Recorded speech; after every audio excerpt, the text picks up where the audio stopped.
ابن قیم رحمۃ اللہ علیہ نے ایک کتاب لکھی ہے الداء والدواء، اس میں ایک واقعہ لکھا ہے۔ وہ کہتے ہیں مصر میں ایک شخص تھا، بڑا عبادت گزار تھا، بڑا اللہ والا تھا، اذان بھی خود دیتا تھا اور نماز پہلی صف میں اہتمام سے پڑھتا تھا۔ تو اس زمانے میں اسپیکر نہیں ہوتے تھے، مینار ہوتے تھے، بڑے بڑے منارے ہوتے تھے، ان میں آگے اوپر چڑھ کے اس میں اذان دیتے تھے، اس سے آواز دور دور تک جاتی تھی۔ کہتے ہیں مصر کا وہ مؤذن جو بڑا عبادت گزار اور بڑا پرہیزگار تھا، ایک دفعہ اذان دینے کے لیے منارے پہ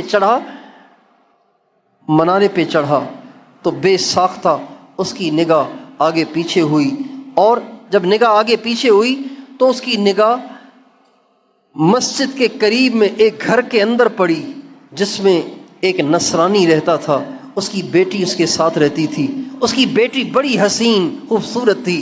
اس مؤذن کی اچانک نگاہ اس لڑکی پہ پڑ گئی، اچانک اس مؤذن کی نگاہ اس لڑکی پہ پڑ گئی جو نصرانی کی بیٹی تھی، عیسائی کی بیٹی تھی۔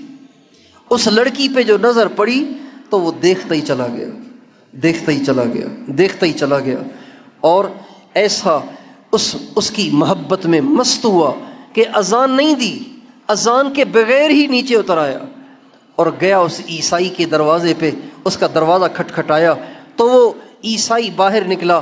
اس نے کہا کیا کام ہے؟ اس نے کہا آپ کی بیٹی سے شادی کرنا چاہتا ہوں۔ کہا یہ کیسے ہو سکتا ہے؟ آپ مسلمان ہیں، ہم تو عیسائی ہیں۔ کہا اگر آپ کہتے ہیں تو میں عیسائی ہو جاتا ہوں۔ اسی وقت وہ عیسائی ہو گیا اور عیسائی سے کہا اب میری شادی اپنی بیٹی سے کر دیں۔ چنانچہ جب یہ مسجد کا مؤذن اور پکا نمازی اور لوگوں کے درمیان ایک اللہ والا سمجھا جانے والا شخص عیسائی ہوا تو وہ بڑا خوش ہوا۔ اسی وقت وہ اس کو گھر کے اندر لے گیا اور ان کا آپس میں نکاح ہوا، اور نکاح پڑھنے کے بعد ابھی رخصتی نہیں ہوئی، ابھی اس نے اس لڑکی کو ہاتھ بھی نہیں لگایا۔ جب وہ گھر کے اوپر کی منزل پہ جانے لگا، سیڑھی پہ چڑھا، اس کا قدم پھسل گیا اور پلٹ کے زمین پہ گرا اور گردن ٹوٹ گئی اور کفر ہی پہ مر گیا۔ چڑھا تھا اذان دینے کے لیے لیکن مرتد ہو کر واپس آیا اور ارتداد کی حالت میں دنیا سے چلا گیا۔